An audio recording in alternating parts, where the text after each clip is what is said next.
L'origine de la panne d'électricité géante qui a paralysé lundi le Portugal et l'Espagne reste inconnue.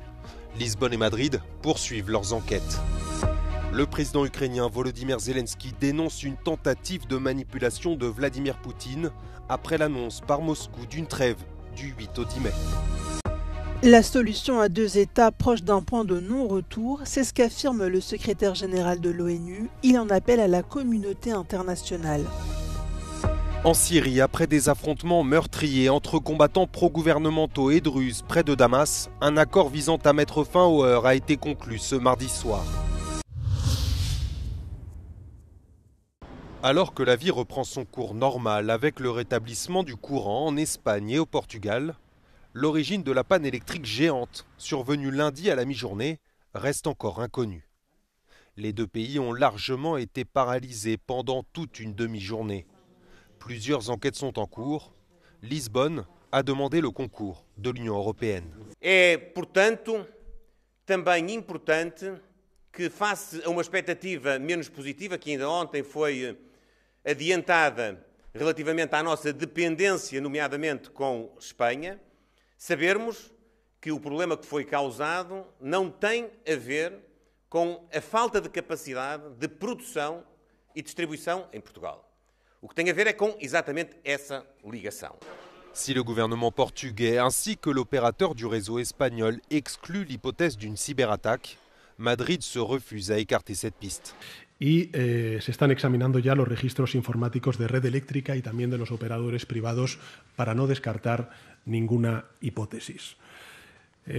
Digo esto porque Red Eléctrica ha hecho saber que descarta en la red de transportes cualquier ciberataque. Valoramos positivamente este aspecto, pero en todo caso la responsabilidad del Gobierno de España es hacer un análisis independiente. Madrid indique que la panne n'est pas liée à un manque d'énergie nucléaire. Mardi matin, la quasi-totalité des approvisionnements électriques du Portugal et de l'Espagne avait été rétablie.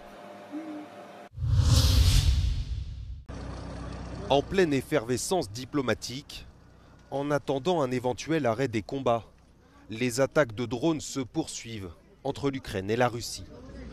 Dans la nuit de lundi à mardi, 2 civils ont perdu la vie côté russe et une adolescente près de Dnipro, en Ukraine. Alors que Kiev appelle à un cessez-le-feu inconditionnel et immédiat, Moscou a décrété une trêve du 8 au 10 mai, à l'occasion des 80 ans de la victoire soviétique, aux côtés des Alliés contre l'Allemagne nazie. Une décision dénoncée par le président ukrainien.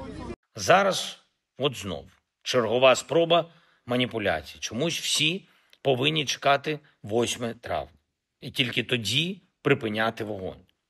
Щоб забезпечити Путіну тишу на час параду. Ми цінуємо життя людей, а не паради.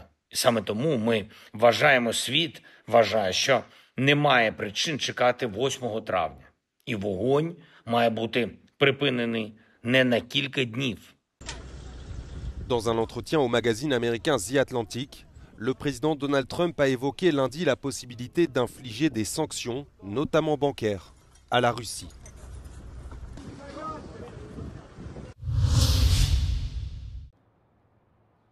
À New York, lors du Conseil de sécurité consacré à la situation des territoires palestiniens et à la catastrophe humanitaire dans la bande de Gaza, Antonio Guterres a appelé les dirigeants mondiaux à faire preuve de courage politique pour sauver la solution à deux États.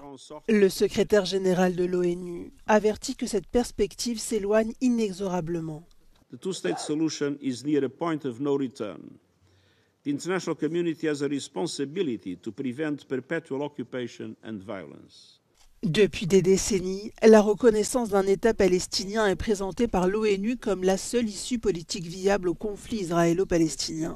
Mais face à la volonté d'Israël d'annexer de larges zones de la bande de Gaza, Antonio Guterres met en garde contre toute modification territoriale de l'enclave. The Council has rejected any attempt at demographic or territorial change in the Gaza Strip, including any actions that reduce its territory. Gaza is and must remain an integral part of a future Palestinian state. L'ambassadeur de la Palestine auprès des Nations Unies, Riyad Mansour, a rappelé la situation humanitaire catastrophique En effet, cette dernière est bloquée par Israël. Depuis que l'État hébreu a rompu le cessez-le-feu et repris ses bombardements dans la bande de Gaza il y a plus d'un mois. An immediate ceasefire must be resumed and all its objectives must be achieved.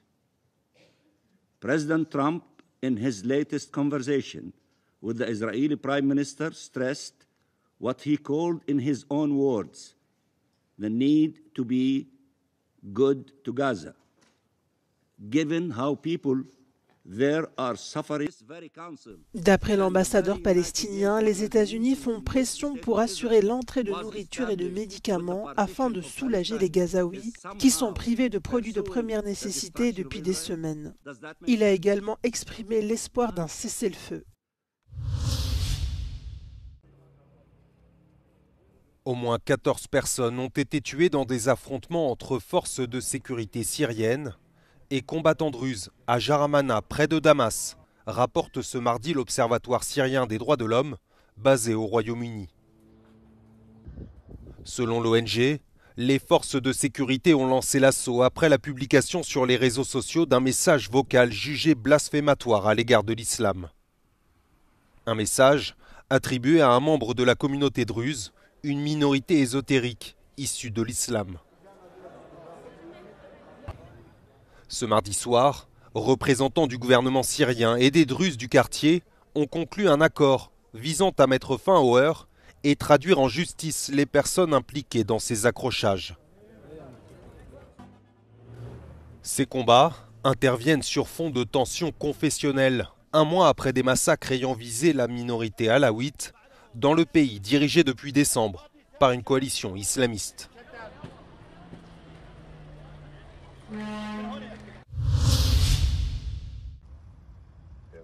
Des avions citernes russes ont largué plus de 100 tonnes d'eau sur le plus grand port à conteneurs d'Iran mardi, 3 jours après la gigantesque explosion qui a tué plus de 70 personnes samedi.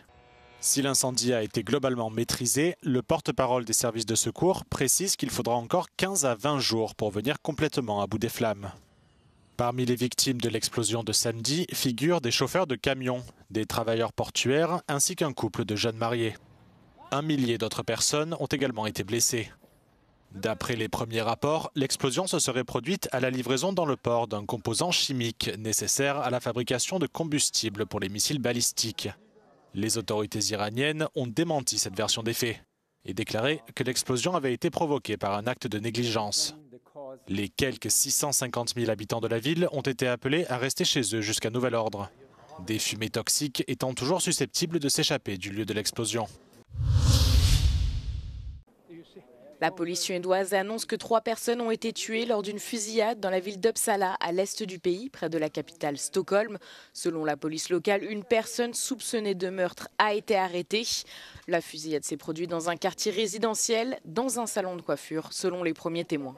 Jag tycker det är obehagligt, för jag menar, alltså, speciellt när man vet att vi åkte förbi den här, jag hämtade upp min sambo precis minuter där innan och vi åkte förbi här, vi bor bredvid och jag tänker alltså, att det rör sig barn, det rör sig ungdomar i de här områdena, så jag tycker det är väldigt obehagligt. La police a bouclé une grande partie de la zone et a lancé une enquête pour meurtre sur la fusillade, rien n'indiquant des motifs terroristes ou haineux selon eux. Le motif de l'attaque est encore inconnu et la police suédoise n'a pas fourni de détails sur le suspect. La criminalité est en hausse en Suède où la violence des gangs s'est intensifiée ces dernières années, entraînant de fréquentes attaques à l'arme à feu, au couteau ou à la bombe.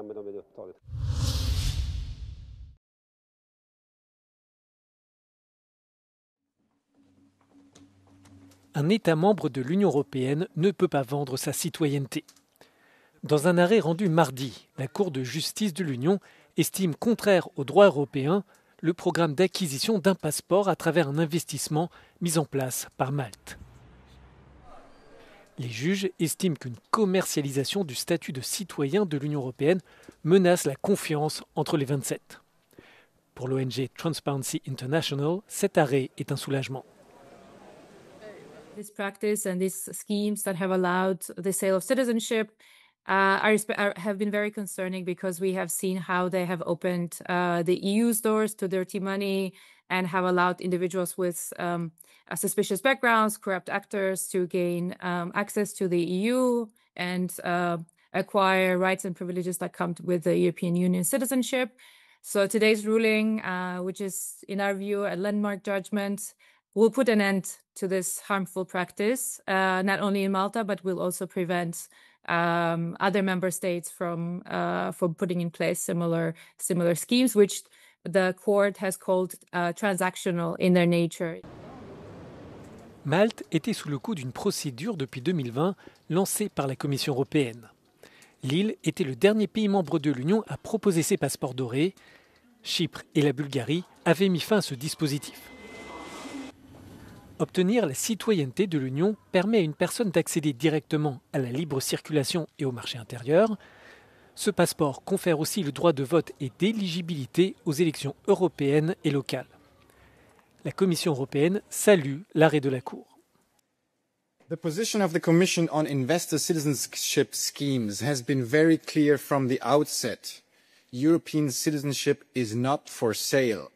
We therefore welcome today's judgment of the Court of Justice of the European Union regarding the Maltese investor citizenship scheme. The court clarified that a member state cannot grant its nationality, and with it European citizenship, in exchange for predetermined payments or investments. Les autorités maltaises assurent qu'elles respecteront la décision, mais elles regrettent que les juges n'aient pas suivi les recommandations de l'avocat général de la Cour qui soulignait qu'il n'y avait pas d'affaire contre Malte.